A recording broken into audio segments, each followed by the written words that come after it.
জয়িতা রান্নাবান্নাতে আজ নিয়ে এসেছি রোজ লাস্সির রেসিপি। গরমকালে এই লাস্সি খাওয়াও যেমন উপকারী আর খেতেও হয় দারুণ টেস্টি।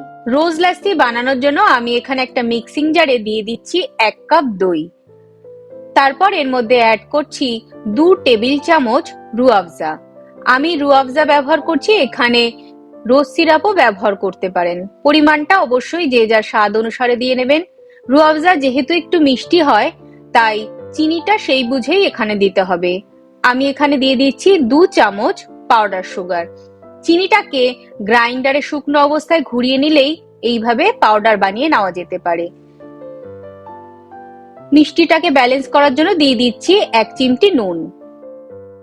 দিয়ে দিচ্ছি 4টে বরফের টুকরো।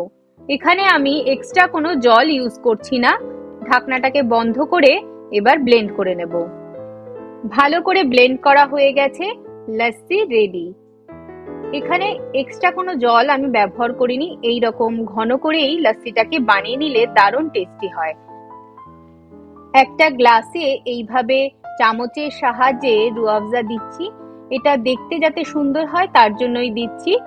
ভালো করে ঘুরিয়ে ঘুরিয়ে এভাবে দিয়ে তারপর এর মধ্যে ঢেলে দিচ্ছি ব্লেন্ড করে নেওয়া লাস্সি। দোকানের মতোই কিন্তু এই লাস্সি খেতে দারুণ টেস্টি হয়, যেটা খুব কম সময়ে বাড়িতে খুব সহজেই বানিয়ে ফেলা যায়।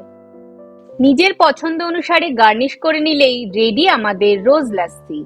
আমার এই রেসিপিটা বাড়িতে একবার অবশ্যই ট্রাই করে দেখবেন। গরমকালে এই ঠান্ডা লাস্সি খেতে লাগে দারুণ টেস্টি।